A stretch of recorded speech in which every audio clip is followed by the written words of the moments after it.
तब दृष्टा का अपने स्वरूप में स्थिति हो जाती है। वृत्तिम सारूप्यम इत्यत्र है, इसके अतिरिक्त वृत्ति के अनुसार व्यवहार होता है। आंख जो देखती है उसको हम आंख से व्यवहार होता है, इसको वृत्ति ज्ञान बोलते हैं। तो ये सब वृत्तियों का निरोध होने से समाधि में वो बस होश में रहता है और निद्रा की तरह से ही समाधि होती है, केवल होश की समाधि होती है। निद्रा में सारे जो है इंद्रियां आदि सब सो जाते हैं। हम नहीं सोते, पर ये बात ध्यान रखना, ये सोते हैं, हम नहीं सोते।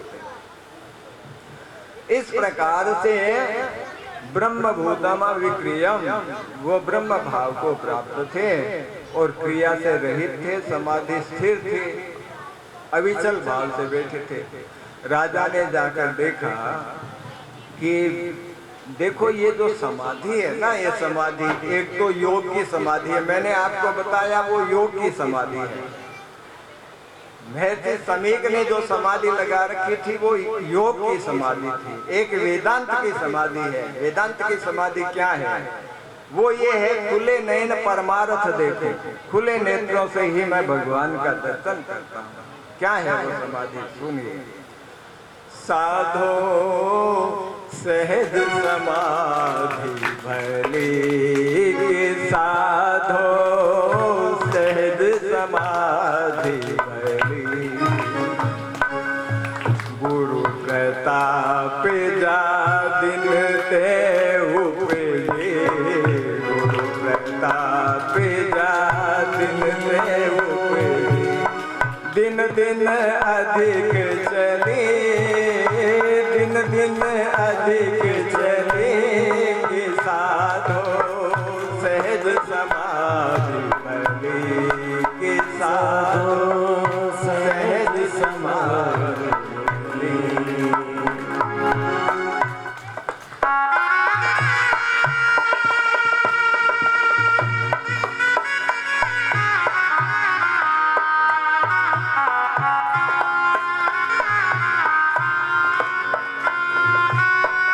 उत्तमा सहजावस्था मध्यमा धारणा, ये सहजावस्था है वो उत्तम है।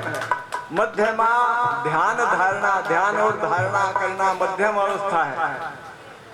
और कनिष्ठा मूर्ति पूजा से है, मूर्ति पूजा है वो इससे कनिष्ठ है। तीर्थ यात्रा धमा धमा, तो साधो सहज समाधि, साधो सहज समाधि,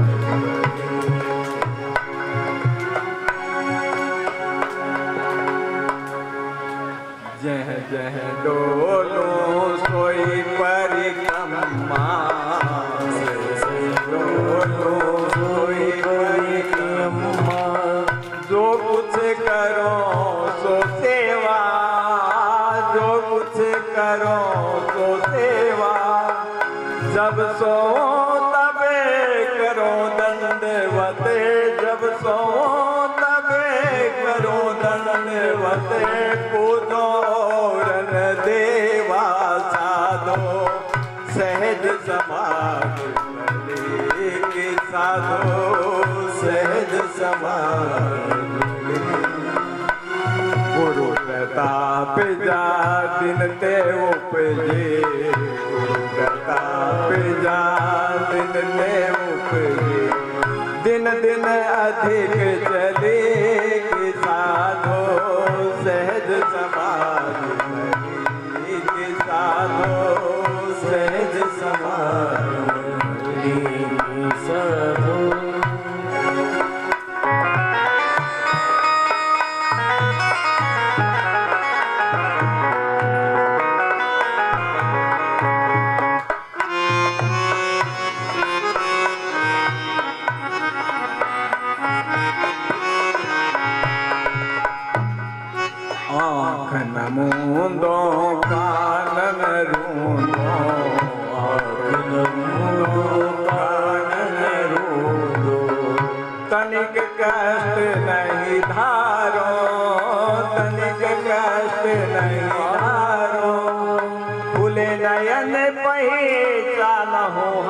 हंसे खुले नयन पहचानो हंसे हंसे सुंदर रूप निहारो साधो सहज समाधि भले के साधो सहज समाधि भले गुरु प्रताप जा दिन ते उपजे गुरु प्रताप जा दिन ते उपजे दिन दिन अधिक चले कि साधो सहज समाधि भले कि साधो सहज समाधि भले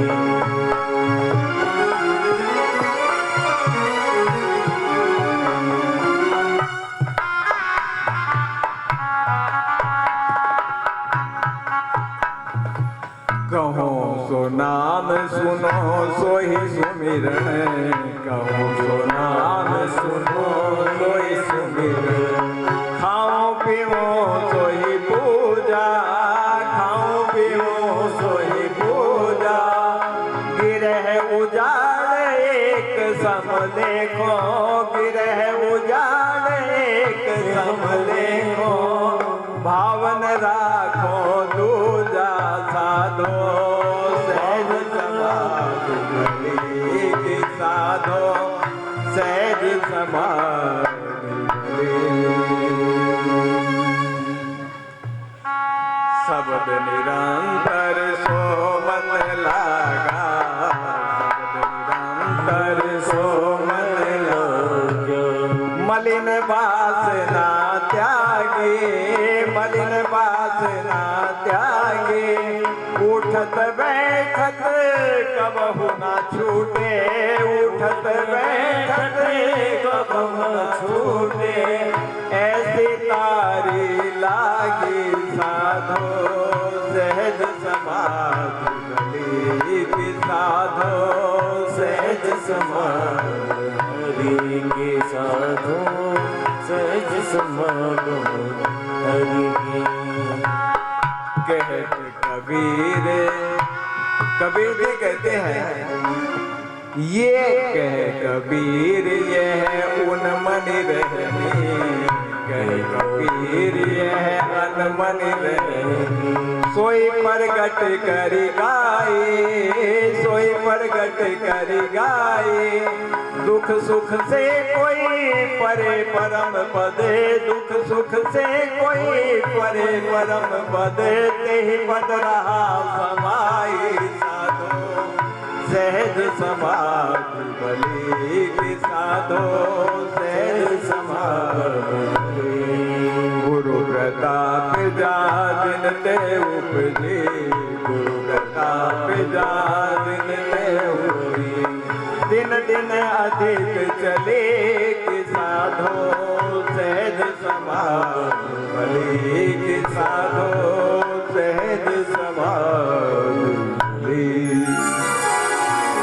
तो उत्तमा सहजा व्यवस्था कि ये सहज समाधि चलते फिरते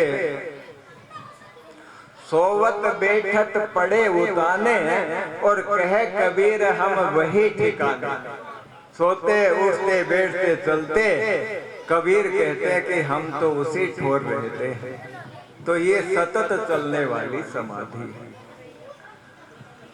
इस प्रकार से समाधि में समीक ऋषि थे। राजा ने देखा कि मैं इनके आश्रम में आया हूं तो कोई जलपान है या कुछ आदर सत्कार है, क्योंकि चक्रवर्ती सम्राट है तो कुछ होना चाहिए। पर वहां तो समीक समाधि में थे, उनको कुछ ध्यान ही नहीं था।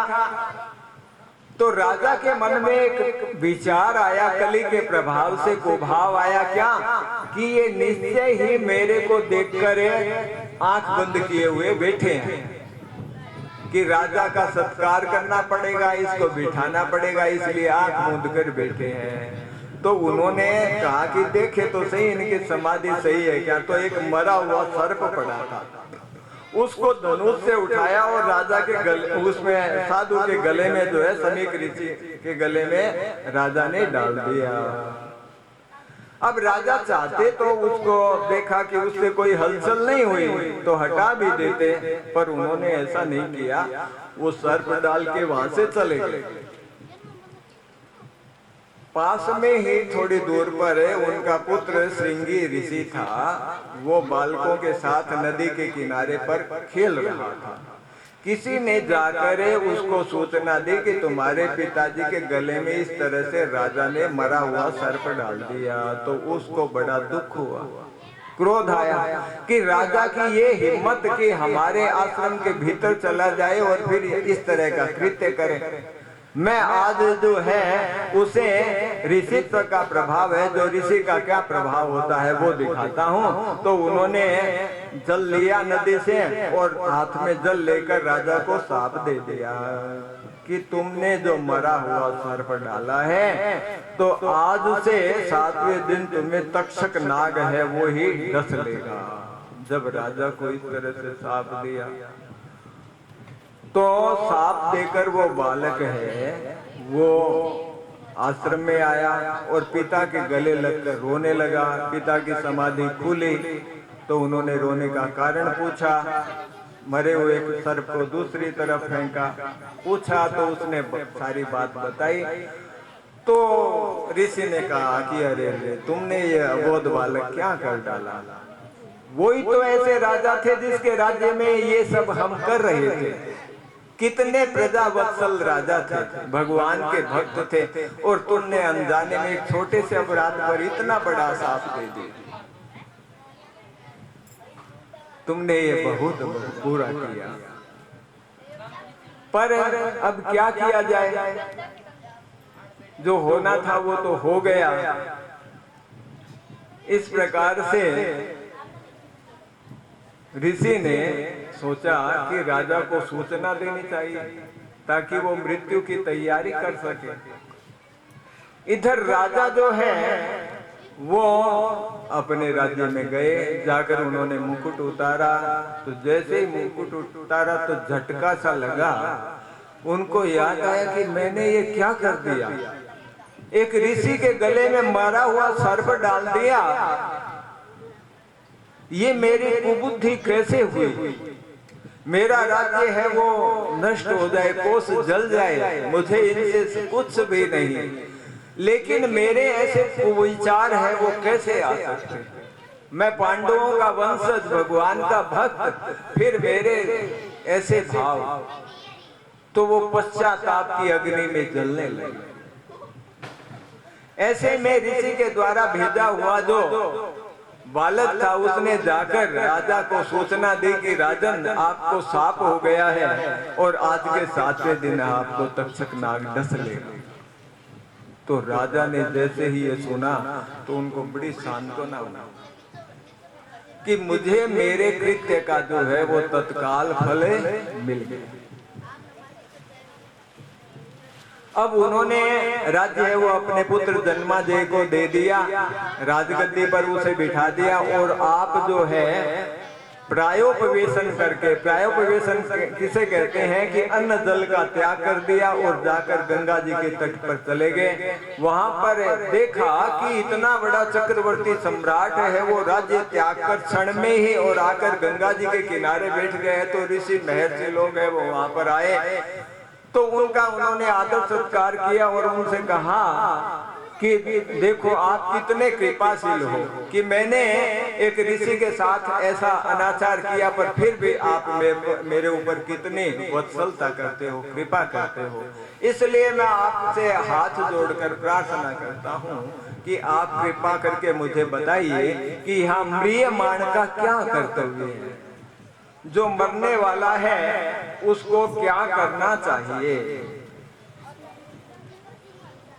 और यहाँ रहते हुए व्यक्ति का समुचित कर्तव्य है वो क्या है, उसे क्या कर्तव्य करने चाहिए, इसके बारे में आप कृपा करके जो है वो मुझे बताइए। जब ऐसा हुआ तो देखो कोई भी जो है ना वो उनको कुछ भी बता नहीं पाया।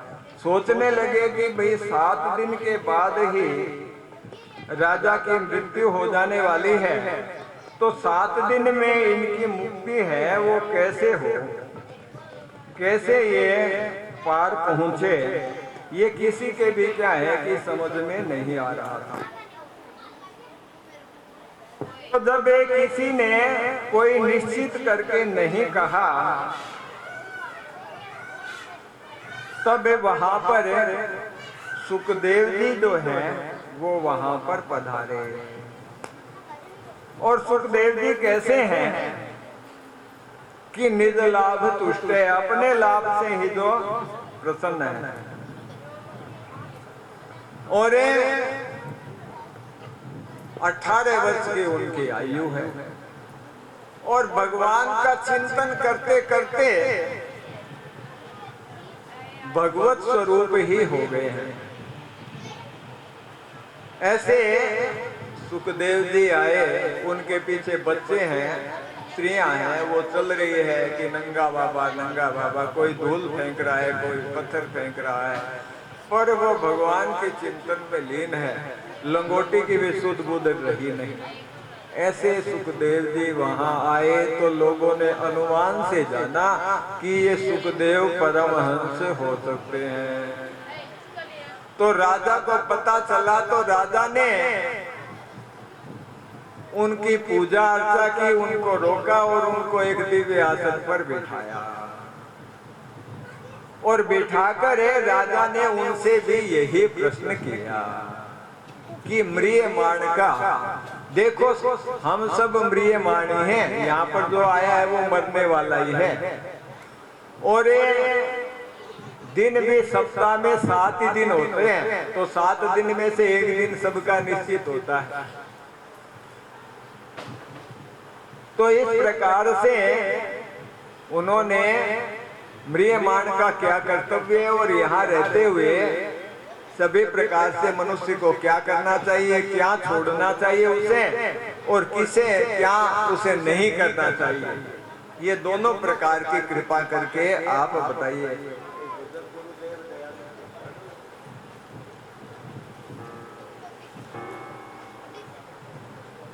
गुरुदेव दया करके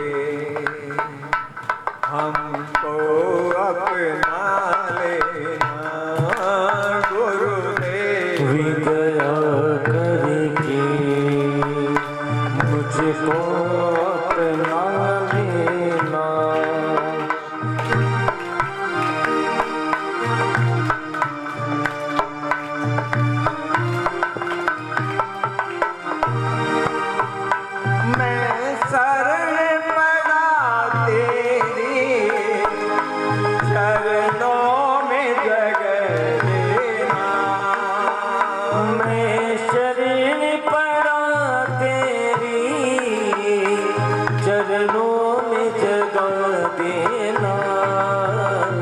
गुरुदेव दया करके मुझको अपना लेना, गुरुदेव दया करके मुझको अपना लेना।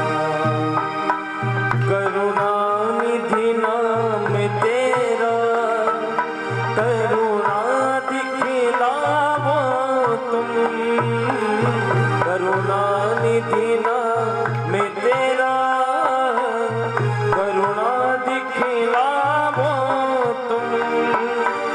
सोए हुए भाग्यों को हे नाथ जगाओ तुम, मेरी नाव भंवर डोले इसे पार लगा देना, गुरुदेव दया करके मुझको अपना लेना। मैं शरीर पड़ा तेरी चरणों में जगा देना, गुरुदेव दया करके।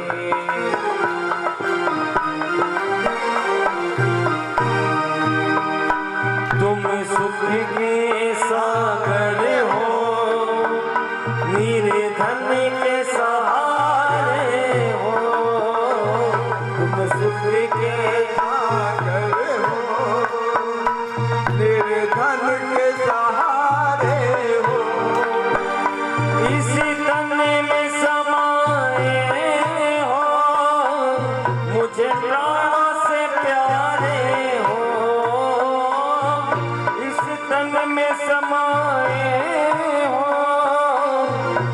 प्राणों से प्यारे हो, नित्य माला जपूं तेरी, नहीं दिल से भुला देना।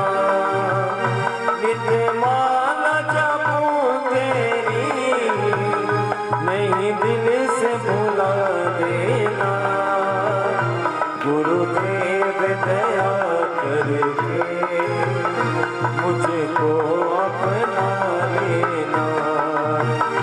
गुरुदेव दया करके मुझको अपना लेना।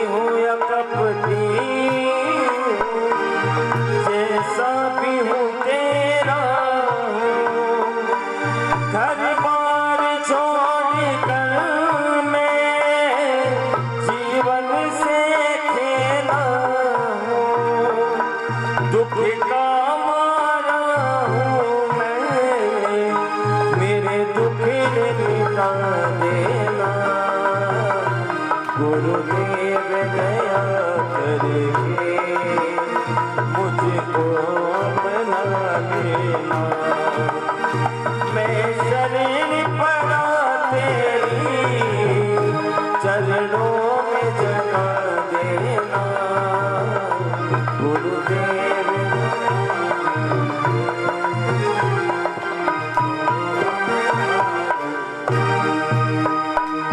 मैं सबका सेवक हूँ, तेरे चरणों का चेहरा हूँ। मैं सबका सेवक हूँ, तेरे चरणों का चेहरा हूँ। नहीं नाथ भुलाना मुझे, इस जग में अकेला हूँ। तेरे दर का भिखारी हूँ, मेरे दोष मिटा देना। तेरे दर का भिखारी हूँ, मेरे दोष मिटा देना। गुरुदेव दया करके मुझको अपना लेना। गुरुदेव दया करके मुझको अपना लेना। बोले गुरुदेव भगवान की जय। तो इस प्रकार से राजा परीक्षित ने सुखदेव जी की पूजा अर्चा की और उनसे प्रश्न किया, तो सुखदेव जी बड़े प्रसन्न हुए, क्योंकि महात्मा जनों से जब ऐसे प्रश्न किए जाते हैं जिसमें कल्याण निश्चित होता है तो उनको बड़ी प्रसन्नता होती है। देखो कि परीक्षित को जब शस्त्र का प्रहार हुआ था तो भगवान ने शस्त्र से ही उसकी रक्षा की थी, और अब उनको वाणी के द्वारा शाप हुआ है, तो वाणी से ही, कथा से ही उस शाप का निराकरण होगा। अस्तु भगवत प्रेरणा से सुखदेव जी आए हैं, और सुखदेव जी ने कहा कि वरिया ने सत्य प्रश्न कि राजन तुम्हारा प्रश्न बड़ा ही उत्तम है। ये मनुष्य संसार में फंसा रहता है और ये संसार असत है, उसके सामने जो है वो सारा असत ही की सेना खड़ी है। उसमें अपना जो निधन है वो पश्यन्नपि न पश्यति, देखता हुआ भी ये मनुष्य देखता नहीं है। वो सोकर तो रात्रि व्यतीत कर देता है और दिन में धन के चिंतन में लगा रहता है। तो इस प्रकार वो अपने जीवन को व्यर्थ में ही व्यतीत करता रहता है, ऐसे कार्यों में ही। पर उसको जो करना चाहिए वो नहीं करता। देखो कि यहाँ पर जो चीज है ना, धन आदि है, वो मनुष्य कई बार परिश्रम करता है तब भी नहीं मिलता, क्योंकि उसमें प्रारब्ध चाहिए। प्रारब्ध नहीं है तो मनुष्य को भोग पदार्थ है वो नहीं मिलते, पर भगवान है वो तो सर्वत्र है। दूसरी बात यह है कि हम धन को चाहते हैं, पर धन को थोड़े ही पता है कि ये मेरे को चाहता है।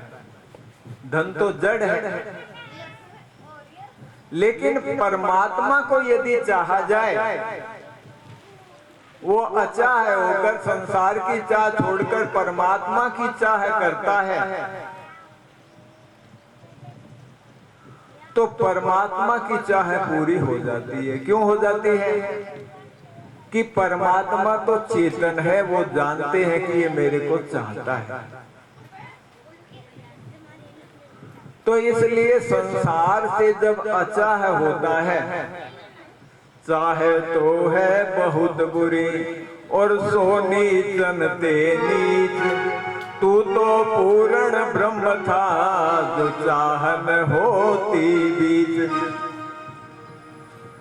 ये मनुष्य चाह छोड़ देना तो फिर अचाह हो जाता है, तो उसका कल्याण होने में कोई देर नहीं लगती। तू कछु और विचारत है नर, तेरो विचार धरो ही रहेगो। कोटि उपाय करो धन के हित, भाग्य लिखो उतनो ही मिलेगो। भोर की साथ घड़ी पल मांझ